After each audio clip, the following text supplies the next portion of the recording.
नमस्कार। FYBA के द्वितीय सत्र में आप लोगों का स्वागत। यहाँ रुचि आधारित साख पद्धति जो है choice based credit system CBCS, विषय हिंदी, जिसका DSC हिंदी A2 हिंदी कविता ये अपने विषय का नाम है। और इसके लिए जो कविताओं की जो पाठ्य पुस्तक रखी गई है उसका नाम है आधुनिक हिंदी काव्य प्रवाह। संपादक जो है भुवनेश्वर नाथ राय। इसमें जो कुछ पाठ्यक्रम पर आधारित, सिलेबस पर आधारित जो कुछ कविताएं हैं वो तो आप लिख लीजिए या मोबाइल में सेव कर लीजिए।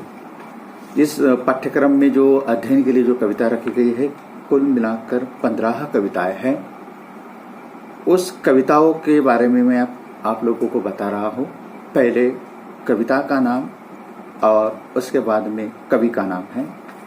पहली कविता है इस पाठ्यक्रम की, सखी वे मुझसे कहकर जाते, जिसके कवि हैं मैथिली शरण गुप्त। दूसरी कविता है तोड़ती पत्थर, जिसके कवि हैं सूर्यकांत त्रिपाठी उर्फ निराला। तीसरी कविता है सुख दुख, जिसके कवि है सुमित्रानंदन पंत। चौथी कविता है गीतकार मर गया, रामधारी सिंह उर्फ दिनकर। 5वें नंबर की कविता है जो बीत गई, जिसके कवि है हरिवंशराज बच्चन। 6वें नंबर की जो कविता है प्रेत का व्यायाम, जिसके कवि है नागार्जुन। 7वें नंबर की कविता है सूनी सी सांझ तक, अकेजी की यह कविता है।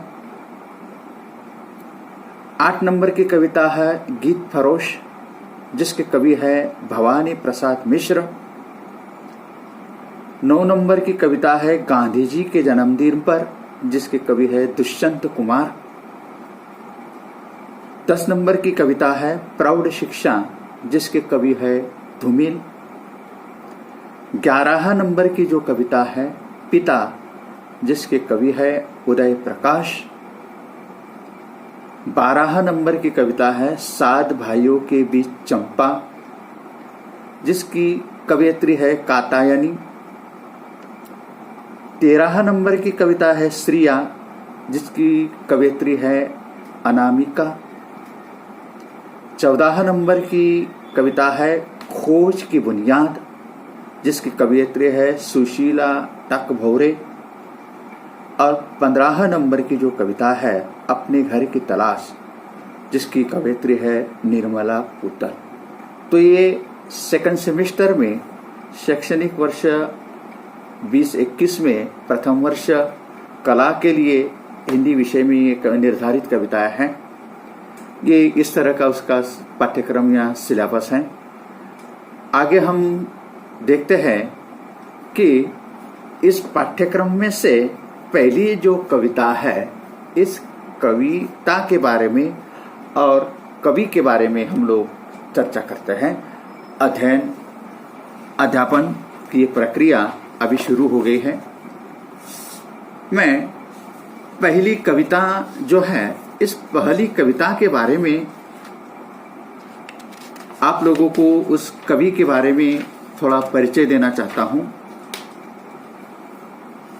सखी वे मुझसे कहकर जाते जो कविता है, जिसके कवि मैथिली शरण गुप्त है। मैथिली शरण जी का गुप्त जो है 3 अगस्त 1986 में इनका जन्म हुआ है। एक संपन्न परिवार में इनका जन्म हुआ है। बचपन से ही आपका रुझान कविता की ओर था। 15 वर्ष की अवस्था में ही काव्य रचना इन्होंने प्रारंभ की है। लगभग 5 दशक तक लिखते रहे हैं। 5 दशक मतलब 50 वर्ष तक। हिंदी साहित्य के इतिहास में आप खड़ी बोली के प्रथम महत्वपूर्ण कवि हैं। उन्हें साहित्य जगत में दद्दा के नाम से संबोधित किया जाता है। उनकी कृति भारत भारती बहुत चर्चा में रही है। यह कविता भारत के स्वतंत्रता संग्राम के समय में काफी प्रभावशाली साबित हुई है और इसी कारण महात्मा गांधी जी ने उन्हें राष्ट्र कवि की उपाधि से सम्मानित किया था। महावीर प्रसाद द्विवेदी जी के प्रेरणा से इन्होंने खड़ी बोली को अपनी रचना का माध्यम बनाया। उस समय ब्रज भाषा समृद्ध काव्य की भाषा थी, किंतु उस समय खड़ी बोली में रचना कर उन्होंने अपनी प्रतिभा का परिचय दिया हुआ है। पवित्रता, नैतिकता और परंपरागत मानवीय संबंधों की रक्षा गुप्त जी के काव्य की विशेषता है। उन्होंने पौराणिक उपेक्षित पात्र की ओर काव्य के माध्यम से ध्यान आकर्षित करने का सफल प्रयास किया हुआ है। उनका देहावसान जो है 12 दिसंबर 1964 में हुआ है। मध्य प्रदेश के सांस्कृतिक विभाग द्वारा लिए गए निर्णय के अनुसार राष्ट्र कवि मैथिली शरण गुप्त जी की जयंती प्रतिवर्ष 3 अगस्त को कवि दिवस के रूप में मनाई जाती है। इन्होंने कुछ काव्य लिखे हुए हैं। इनकी साहित्य संपदा बहुत गहरी है। महाकाव्य साकेत है। ये साकेत उनकी रचना का सर्वश्रेष्ठ शिखर है, महाकाव्य कहा जाता है। काव्य में है जयद्रथ वध, भारत भारती, पंचवटी, यशोधरा, सिद्धराज, अंजलि, अजीत, विसर्जन, काबा और करबा आदि इनके काव्य संग्रह हैं। नाटक में रंग में भंग, राजा प्रजा, वन वैभव, विकट, विरहनी आदि इनके काव्य नाटक है। अनुदित, मेघनाथ वध, वीरांगना, स्वप्न, वासदत्ता, रत्नावली ये इनके काव्य के विषय माने जाते हैं। काव्यगत विशेषताएं जो हैं मैथिली शरण गुप्त जी, काव्य में राष्ट्रीयता और गांधीवाद की प्रधानता है। भारत के गौरवमय अतीत और भारतीय संस्कृति की महत्ता का प्रतिपादन ओजपूर्ण शैली में किया है उन्होंने। काव्य में नारी को विशेष महत्व प्रदान किया गया है। प्रबंध काव्य और मुक्तक काव्य दोनों की रचना उन्होंने की हुई है। शब्द शक्तियों को अलंकारों तथा मुहारों का सक्षम प्रयोग किया हुआ है। इन्हें जो है कई सम्मान पुरस्कार से भी नवाजा गया है। आगरा विश्वविद्यालय द्वारा इन्हें डीलिट से सम्मानित किया गया है। 1952 से लेकर 64 तक राज्यसभा के सदस्य के रूप में इन्होंने कार्य किया हुआ है। 1953 में भारत सरकार ने इन्हें पद्म विभूषण से सम्मानित किया गया है। 1954 में साहित्य एवं शिक्षा के क्षेत्र में पद्म भूषण से उन्हें सम्मानित किया गया है। मध्य प्रदेश शासन ने साहित्य और कला को प्रोत्साहन देने की दृष्टि से मैथिली शरण गुप्त के नाम से अनेक राष्ट्रीय और राज्य स्तरीय सम्मानों की स्थापना की गई हुई है। तो चलते हैं कविता की तरफ। आप लोगों को लेकर जा रहा हूं मैथिली शरण गुप्त जी की बहुचर्चित, बहुत प्रसिद्ध ये कविता है। यह कविता जो है सिद्धार्थ गौतम और यशोधरा के जीवन पर आधारित ये कविता है। अक्सर गुप्त जी उपेक्षित नारियों के प्रति उन्होंने अपना लेखन कार्य किया हुआ है। यहाँ कवि मतलब यशोधरा जो है, यशोधरा अपना दुख अपने सखी के पास में व्यक्त कर रही है। पहले कविता देख लेते हैं कि सखी वे मुझसे कहकर जाते, सखी वे मुझसे कहकर जाते, मुझको बहुत उन्होंने माना, फिर भी क्या पूरा पहचाना। मैंने मुख्य उसी को जाना, जो वे मन में लाते, जो वे मन में लाते। स्वयं सुसज्जित करके क्षण में, प्रियतम के प्राणों के पन में, हमी भेज देती रण में, छात्र धर्म के नाते, सखी वे मुझसे कहकर जाते। हुआ न यह भी भाग्य अभागा, किस पर विपल गर्व अब आगा जागा। जिसने अपनाया था त्यागा, रहे स्मरण में ही आते, सखी वे मुझसे कहकर जाते। नैन उन्हें ही निष्ठुर कहते, पर इनसे जो आंसू बहते, सहृदय हृदय को वे कैसे सहते। गए तरस ही खाते, सखी वे मुझसे कहकर जाते। जाए सिद्धि पावे वे सुख से, दुखी न हो इस जन के दुख से। उपालंब दूं मैं किस मुख से, आ अधिक वे भाते, सखी वे मुझसे कहकर जाते। गए लौट भी वे आवेंगे, कुछ अपूर्व अनूप लावेंगे। रोते प्राण उन्हें वे पावेंगे, पर क्या गाते गाते, सखी वे मुझसे कहकर जाते। ये कविता है। सिद्धि हेतु स्वामी गए हैं, यह बड़े गौरव की बात है, पर चोरी चोरी गए हैं, यह बड़ा आघात है। ये मैथिली शरण गुप्त जी की जो कविता है, इस कविता का भावार्थ मैं आप लोगों के सम्मुख रखता हूँ कि प्रस्तुत कविता ये जो है काव्य मैथिली शरण गुप्त जी की प्रसिद्ध रचना है। यशोधरा खंड काव्य से कविता ली गई है। इस काव्य की रचना मूलतः उपेक्षित पात्र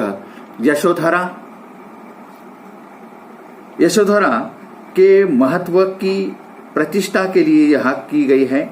यशोधरा काव्य की व्यथा विरहिणी यशोधरा की कथा है। इस काव्य में सिद्धार्थ की पत्नी यशोधरा का विरह का वेदना का यह चित्रण है। सिद्धार्थ के गृहत्याग को लेकर कई दंत कथाएं प्रचलित हैं, किंतु इन दंत कथाओं की रोचकता के कारण हिंदी तथा अन्य भाषाओं में कई रचनाओं का निर्माण हुआ है। इन कथाओं में एक कथा यह है कि एक दिन राजकुमार सिद्धार्थ को व्याधि, वृद्धावस्था एवं मृत्यु की अनिवार्यता का बोध होता है, तो वे दुखी होकर इस क्षणभंगुर संसार को त्याग कर जीवन सत्य की खोज में निकल पड़ते हैं। इसलिए यशोधरा कहते हैं, सिद्धि हेतु स्वामी गए, यह गौरव की बात है, पर चोरी चोरी गए, यह बड़ा आघात है। अर्धश्री यशोधरा के समय पत्नी यशोधरा और पुत्र राहुल को निद्रा अवस्था में छोड़कर चोरी चोरी चुपके वन में चले जाते हैं। यशोधरा को इस बात का बहुत बड़ा आघात होता है कि उसे जो दुख इस बात का नहीं है कि पति उसे छोड़कर सिद्धि प्राप्त चले गए हैं। दुख इस बात का है कि वे बिना बताए चोरी चोरी चुप के चले गए हैं। उसके आत्मगौरव को ठेस पहुंचती है। उसके आत्मगौरव को मतलब यशोधरा के आत्मगौरव को ठेस पहुंचती है। अपने मन की व्यथा को अभिव्यक्त करते हुए वह सखी से कहती है कि ये सखी मेरे स्वामी सिद्धि प्राप्त के लिए गए हैं, यह मेरे लिए गौरव की बात है, किंतु उन्होंने बिना बताए चोरी चोरी चुप के गृहत्याग किया, यह मेरे लिए बहुत बड़ा आघात है। मुझे अत्यंत पीड़ादायक लग रहा है। यदि वे मुझे कहकर जाते तो क्या मैं उनकी सिद्धि प्राप्त की राह में बाधा बन जाती। सखी वे मुझसे कहकर जाते। यशोधरा को अपने गृहस्थ जीवन की स्मृतियों का स्मरण होता है कि मेरे प्रियतम ने मुझे आज तक बहुत आदर सम्मान दिया, किंतु फिर भी क्या वे मुझे पूर्ण रूप से पहचान पाए हैं? प्रश्न चिन्ह है यहाँ। यदि वे मुझे भली भांति पहचान लेते तो कभी चोरी चुपके वन नहीं जाते। मैंने तो सदा उसी की बात को मुख्य माना जो मन में लाते थे। उनकी सभी इच्छाओं को मैंने प्रमुखता दी है या देती थी। ये सखी, आगे यशोधरा अपनी सखी से कह रहे हैं कि सखी, उन्होंने मुझे बताकर जाना चाहिए था। प्रस्तुत पंक्तियों में यशोधरा ने भारतीय नारी के गौरवपूर्ण उज्जवल जीवन की एवं संस्कारों की एक मधुर झांकी प्रस्तुत की है कि गुप्ता जी ने यशोधरा के माध्यम से पत्नी की विरह व्यथा का एवं मनोव्यथा का अत्यंत सूक्ष्म एवं मार्मिक चित्रण किया है। आगे यशोधरा अपने सखी से कहती हैं कि मैं स्वयं सुसज्जित करके क्षण में प्रियतम को प्राणों के प्रण में हमी भेज देती हैं रण में छात्र धर्म के नाते। क्योंकि सिद्धार्थ गौतम यह एक राजपुत्र थे, राजा थे, तो राजा की पत्नी जो होती है उसे रानी कहा जाता है। और तो मैं जिस तरह राजा युद्ध में जाता है तो उसकी पत्नी उसे सुसज्जित करके स्वयं उसे तिलक करके रणभूमि में बेचती है, उसी तरह अगर स्वामी मुझे कहकर जाते तो मैं छात्र धर्म के नाते उन्हें अपने हाथों से विदा करती और सिद्धि प्राप्ति के लिए भेजती। आगे यशोधरा ये जो है नारी गौरव की प्रतिष्ठा करती है, अपनी सखी से कहती है कि हम वे नारियां हैं जो अपने प्रियतम को शस्त्रों से सुसज्जित करके छात्र धर्म का निर्वाहन करते हुए स्वामी स्वयं को प्राणों के प्राण में भेज देती। इसलिए यदि स्वामी सिद्धि प्राप्त हेतु बन जाते हैं तो भला मैं उन्हें कैसे रोक सकती। किंतु मुझे यह भी सौभाग्य मिल नहीं सका कि मैं स्वयं उन्हें सिद्धि हेतु जन कल्याण हेतु विदा करती। अब मैं किस बात पर मिथ्य गर्व करूं, क्योंकि वह अभागा भाग्य भी मेरे को न हो सका जिस पति ने बहुत प्रेम से अपनाया था उसी ने त्याग दिया। भले ही मुझे भूल जाए लेकिन मैं उन्हें कभी नहीं भूल सकती हूँ। आगे यशोधरा कहती है, हुआ यह नहीं भी भाग्य भागा, किस पर विपल गर्व अब जागा, जिसने अपनाया था त्यागा, रहे स्मरण ही आते। आगे यशोधरा कहती है अपनी सखी से, आज मेरे नयन मेरे प्रियतम को निष्ठुर समझ रहे हैं, क्योंकि वे मुझे बिना बताए चले गए हैं। किंतु मान ले कि अगर मेरे प्रियतम मुझे कहकर जाते तो क्या इन नेत्रों से अश्रुधारा नहीं बहती। प्रश्न चिन्ह है यहाँ भी। मेरे प्रियतम मुझे बहुत प्यार करते थे, इसलिए मेरी आंखों में वे आंसू नहीं देख पाते। शायद इसलिए मुझ पर तरस खाकर वे बिना कहे ही चले गए हैं। नैन उन्हें ही निष्ठुर कहते, पर इनसे जो आंसू बहते, सहृदय वे कैसे सहते, गए तरस ही खाते। पति की दयाशीलता, करुणा और निष्ठुरता को लेकर यशोधरा के मन में द्वंद्व चलता है, लेकिन फिर भी वह सखी से कहती है कि ये सखी, काश वे मुझे कहकर जाते तो बड़ा अच्छा होता। आगे यशोधरा कहती हैं, जाए सिद्धि वे पाए, सुख से दुखी न हो इस जन के दुख से, उपालंब दूं मैं, किस मुख से आ अधिक वे भाते। इस का भावार्थ इस तरह से है कि यशोधरा को पति की ओर से बहुत बड़ा आघात पहुंचा है, फिर भी पति की मनोकामना पूर्ण करने की सदिच्छा देते हुए यशोधरा कहती है कि मेरे हार्दिक कामना है कि वे सुखपूर्वक सिद्धि प्राप्त करे और कभी मेरा ध्यान करके दुखी न हो। यशोधरा पति को किसी भी तरह उलाहना नहीं देना चाहती है। इसी वियोग दशा में भी पति उसे अच्छे लगते हैं, क्योंकि वह जानती है कि उसके पति महान उद्देश्य लेकर गए हैं। और यशोधरा कहती है कि आखिरी में कहती है, गए लौट भी वे आएंगे, कुछ अपूर्व अनूप लावेंगे, रोते पान उन्हें पावेंगे, पर क्या गाते गाते। यशोधरा को आशा है कि एक दिन उनके पति निश्चित वापस आएंगे, कोई एक अनूप सी भेंट उन्हें लेकर आएंगे, पर रोते रोते प्राण उन्हें पावेंगे, पर क्या गाते गाते।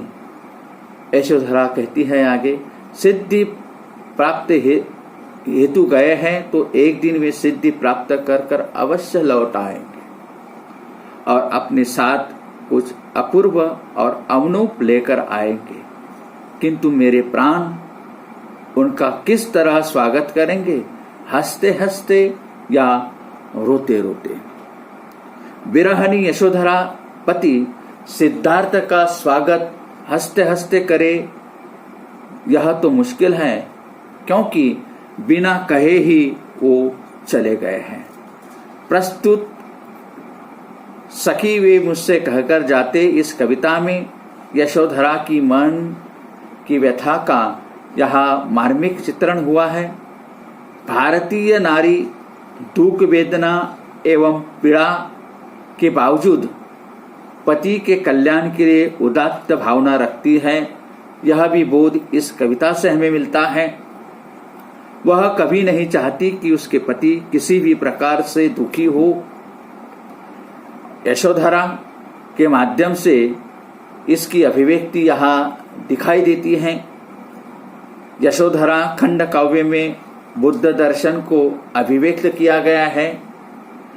काव्य में यशोधरा का स्वाभिमान, समर्पण भावना, विरह वेदना की अभिव्यक्ति यहाँ मिली हुई है।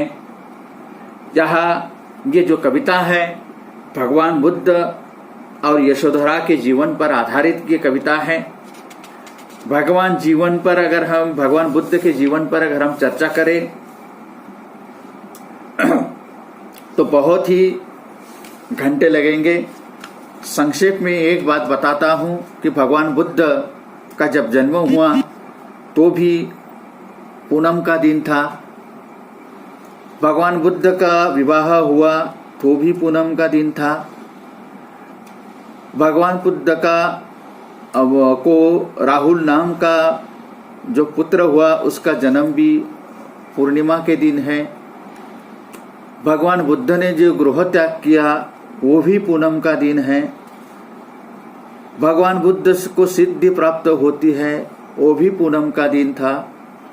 और भगवान बुद्ध जब अपने नगर में वापस आते हैं वो भी पूनम का दिन था। भगवान बुद्ध ने जो व्याख्यान दिए हुए हैं, पहला व्याख्यान, दूसरा व्याख्यान, सारे व्याख्यान जो है वो पूर्णिमा के दिन दिए हुए हैं। और बुद्ध का जो निर्वाण हुआ वह भी पूनम का दिन था। इस तरह से भगवान बुद्ध और यशोधरा इन दोनों की यशोधरा की पीड़ा का वर्णन इस कविता में भगवान बुद्ध के जीवन पर आधारित की जो कविता है। और यशोधरा अपनी सखी से अपना दुख व्यक्त करती है। ये सखी वे मुझसे कहकर जाते, ये जो कविता है इस कविता को मैंने संक्षेप में आप लोगों को समझाने की कोशिश की हुई है और आप लोग समझ पाएंगे।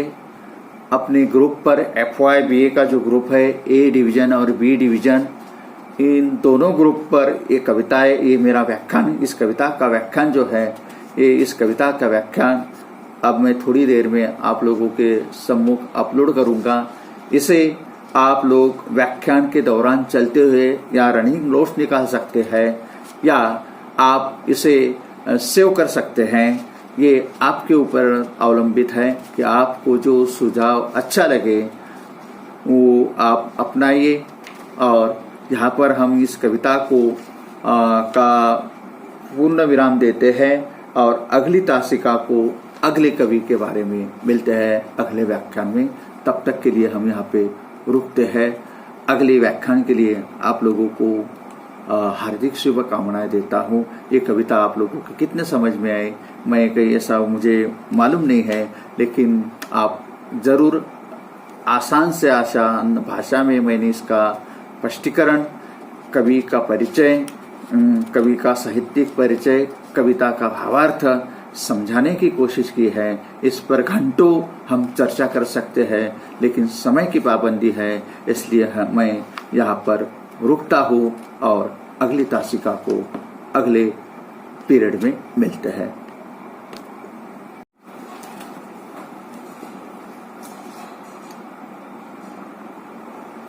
नमस्कार। FYBA के विद्यार्थियों का हिंदी विषय में स्वागत। दूसरी कविता हम यहाँ देख रहे हैं। दूसरी कविता जो है तोड़ती पत्थर, जिसके कवि है सूर्यकांत त्रिपाठी उर्फ निराला। इनका परिचय अगर हम संक्षेप में देखें तो इनका जन्म जो है 21 फरवरी 1899 में इनका जन्म हुआ है। हिंदी कविता के छायावादी युग के 4 प्रमुख स्तंभों में से एक निराला स्तंभ माने जाते हैं। निराला जी की औपचारिक शिक्षा हाई स्कूल तक हुई है। बाद में इन्होंने हिंदी, संस्कृत तथा बांग्ला का अध्ययन स्वयं किया। आपके पिता छोटी सी नौकरी करते थे। मूलतः उत्तर प्रदेश के उन्नाव जिले के गढ़ाव कोला नामक गांव के ये निवासी थे।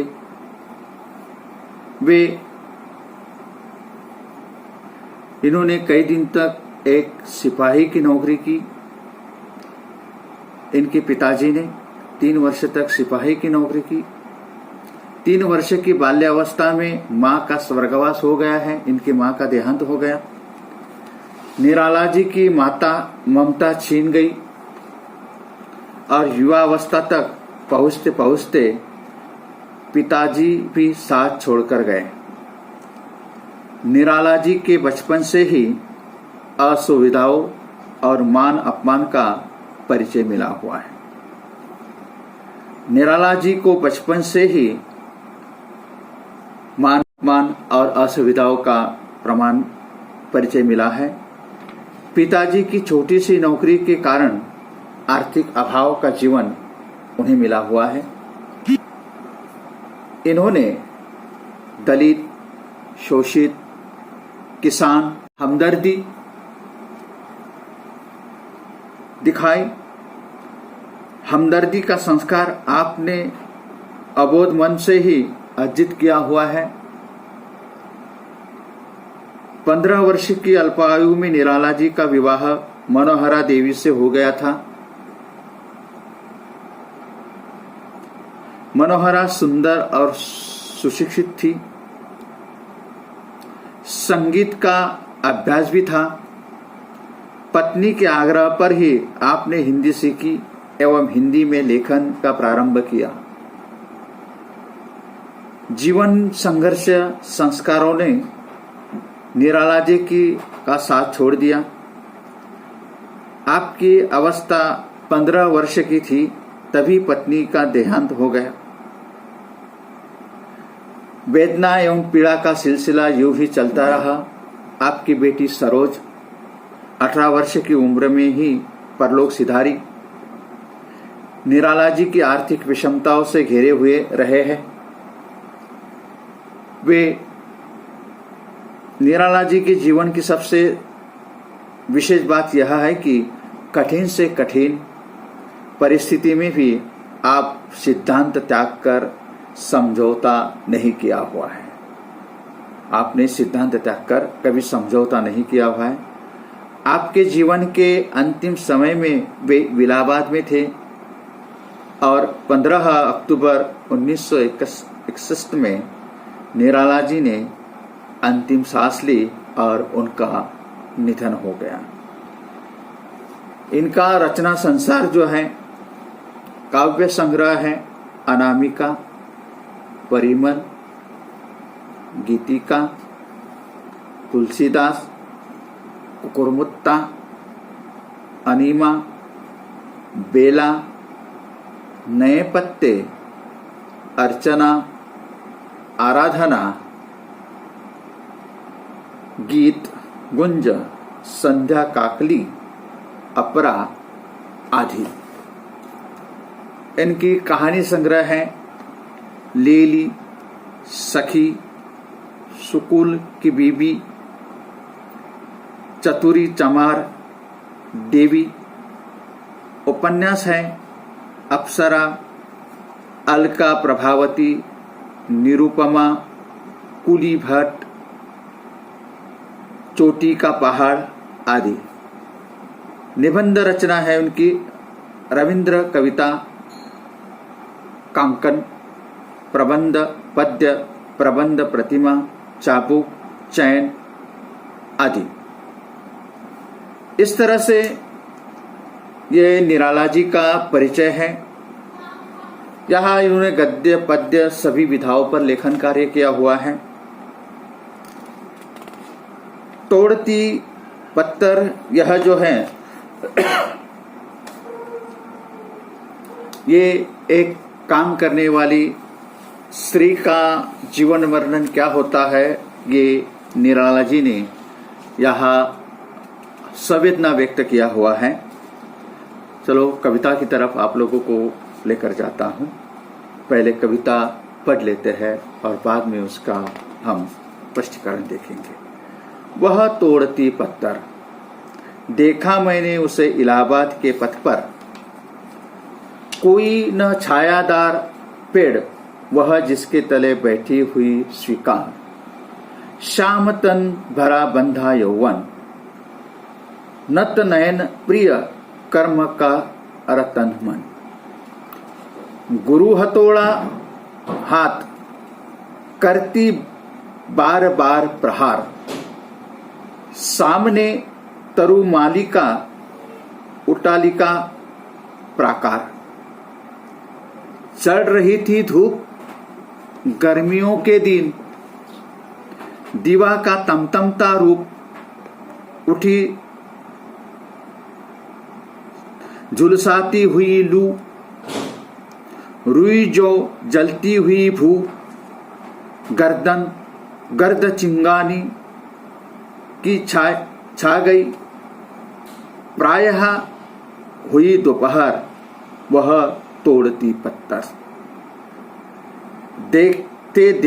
देखा मुझे तो एक बार, उस भवन की ओर देखा छिन्न तार, देखकर हुई नहीं, देखा मुझे उस दृष्टि से जो मार खा रो नहीं। सुनी मैंने वह नहीं थी जो थी सुनी झंकार। एक क्षण के बाद वह कापी सुंघार, ढुलक माथे से गिरे सिंकार, लीन होते कर्म में फिर जो कहा, मैं तोड़ती पत्थर, मैं तोड़ती पत्थर। यहाँ ये तोड़ती पत्थर, ये जो है, ये कविता जो है, ये कविता सूर्यकांत त्रिपाठी की निराला छायावाद के 4 स्तंभों से एक माने जाते हैं।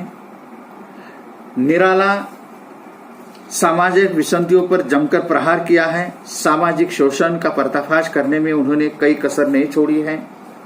तोड़ती पत्थर, ये जो है, कविता में सत्ताधारी वर्ग एवं सामान्य श्रमिक जनता का प्रतीक महिला को दर्शाया गया है, खींचा गया है। अत्यंत प्रभावशाली प्रस्तुत कविता प्रगतिवादी सोच की अभिव्यक्ति है। कवि शोषण व्यवस्था पर गहरा प्रभाव करते हैं। यहाँ ये जो कविता है, कविता की इन प्रारंभिक पंक्तियों में से ज्ञात होता है कि कविता प्रथम पुरुष एवं अन्य पुरुष में लिखी गई है। कवि ने वह तोड़ती पत्थर के माध्यम से नारी के चरित्र को केंद्र में रखकर श्रमिकों की पीड़ा को अभिव्यक्ति प्रदान की गई है। नारी को संभवतः इसलिए केंद्र में रखा ताकि अभिव्यक्ति मार्मिक एवं प्रभावशाली हो। कविता के प्रारंभ में उपयुक्त तोड़ना शब्द की अभिव्यंजना अपने आप में बहुत प्रभावपूर्ण है। तोड़ना क्रिया होने के बावजूद इसका लक्ष्यार्थ स्त्री वेदना की मर्मस्पर्शी पर पड़ता है। इलाहाबाद के पथ का प्रयोग शायद राजनीतिक कारणों से किया हो। साहित्य चेतना, ये जो है, साहित्यिक राजनीतिक चेतना का मुख्य केंद्र है, इसलिए निराला जी ने इलाहाबाद का प्रयोग किया हुआ है। कवि कहते हैं कि वह तोड़ती पत्थर अपने आप में पूर्ण अभिव्यक्ति है। इसमें कर्ता, क्रिया, कर्म सभी निहित हैं। कवि ऐसा बिंब प्रस्तुत करते हैं जिसके माध्यम से आंखों के समक्ष एक दृश्य सा उपस्थित हो जाता है। एक श्रमिक नारी की व्यवस्था का सामाजिक एवं आर्थिक विषमता का चित्रण इस कविता में खींचा गया है।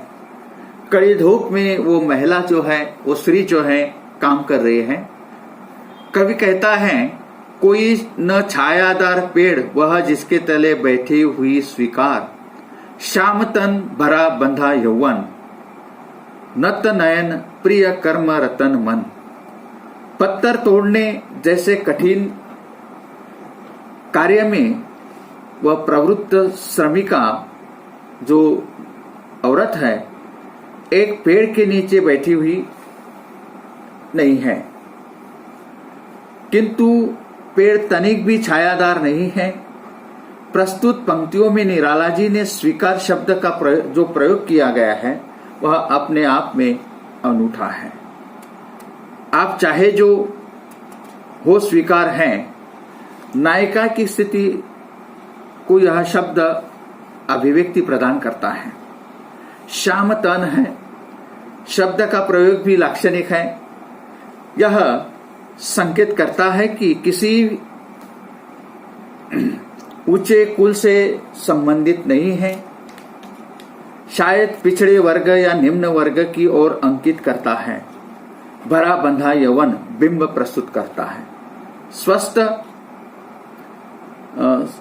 स्वस्थ सुंदर और आकर्षक युवती औरत नयन नीचे किए कठोर कर्म में लीन हो गई है।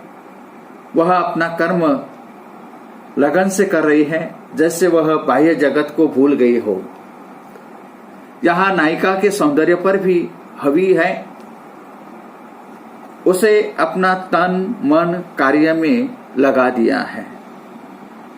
वह भारी हथौड़ा से पत्थर पर बार बार प्रहार करती है, किंतु यहाँ में विसंगति पर भी नजर आती है।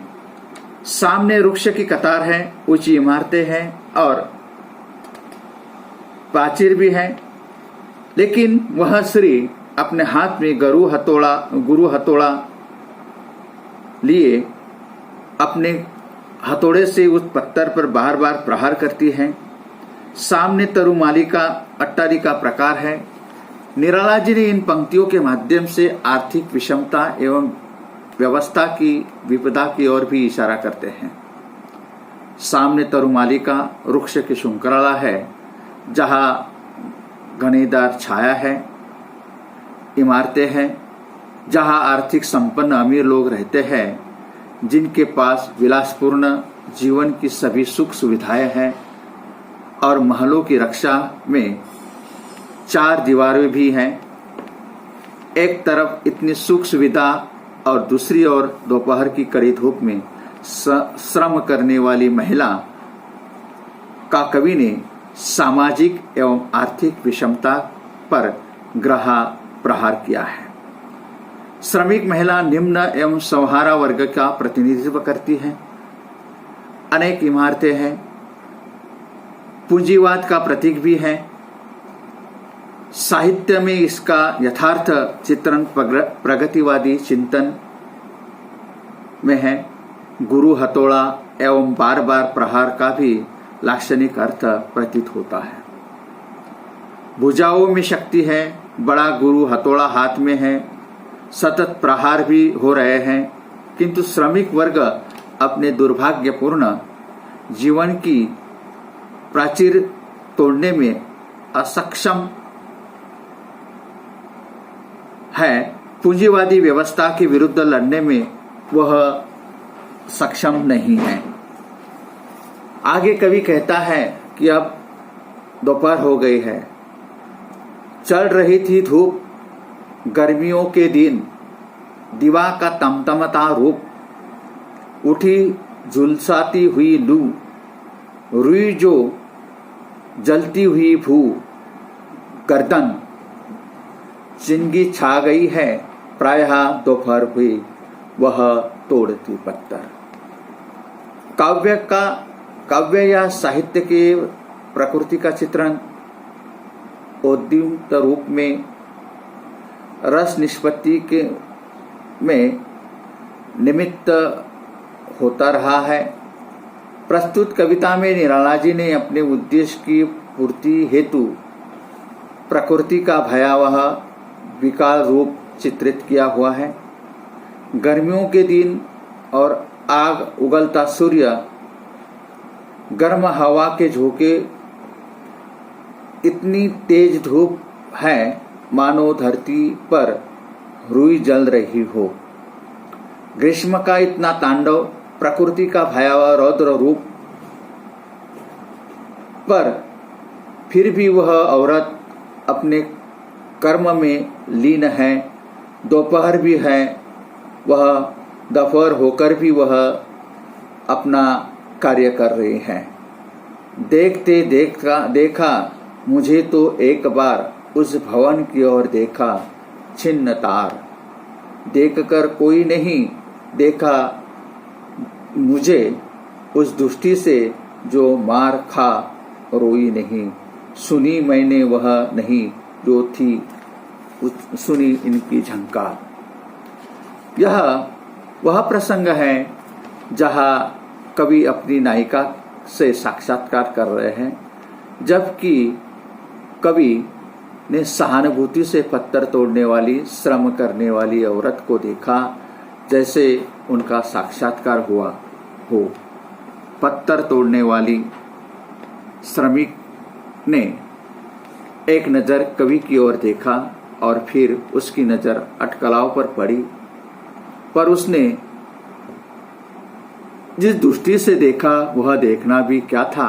ऐसे करते समय जैसे उसका संयम बिखरने लगा हो, वह मानो टूट गई हो। जैसी उसकी नज़र ने मार खाकर भी न रोने की कसम खा रखी है। उसका उद्वेग उसके चेहरे पर, मुख मुखर हुआ किंतु वह रोई नहीं।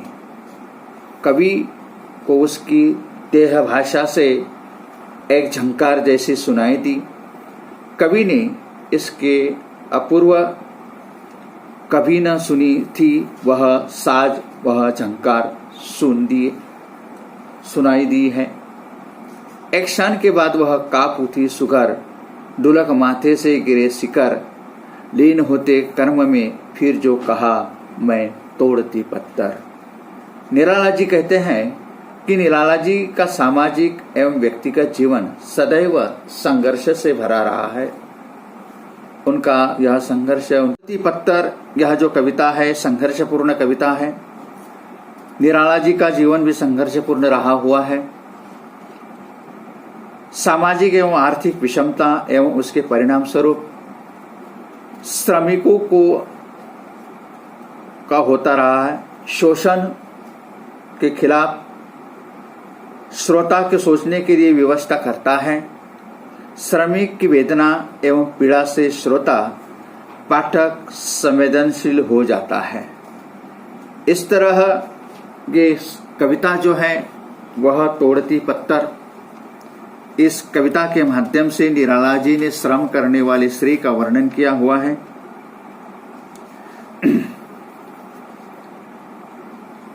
यहाँ कविता में श्रमिक विशेष न होकर सभी श्रमिकों का प्रतीक के रूप में वर्णन किया हुआ है।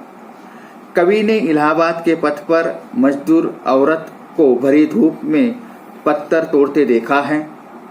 शाम तन और भरा बंधा यौवन श्रमिक का प्रतीक है। वह अपने प्रिय कर्म में लीन है। सामने वृक्ष की कतार है, बड़े बड़े महल है। महलों में सुख सुविधा एवं विलास की सभी सामग्रियां हैं, लेकिन इस स्त्री के लिए वो कुछ काम की नहीं है। मजदूर औरत झुलसाती हुई लू गर्म हवा में पत्थर तोड़ने का भारी से भारी, कठिन से कठिन कार्य भी पूरे लगन के साथ, पूरे मन के साथ कर रहे हैं। एक प्रकार एक सामाजिक एवं आर्थिक विषमता की ओर कवि हमें संकेत करते हैं कि आज भी देश आजाद होने के बावजूद भी कई स्त्रियों को अपना कार्य करने ही पड़ता है। मजदूर वर्ग का प्रतिनिधित्व करने वाली ये कविता, निराला जी की ये कविता बहुत प्रसिद्ध कविता है। मैंने आप लोगों के सम्मुख रखने की कोशिश की हुई है और यहाँ पर ये कविता का अध्यापन समाप्त होता है। अगली कविता के बारे में हम अगली तासिका को मिलेंगे। तब तक के लिए यहाँ रुकते हैं।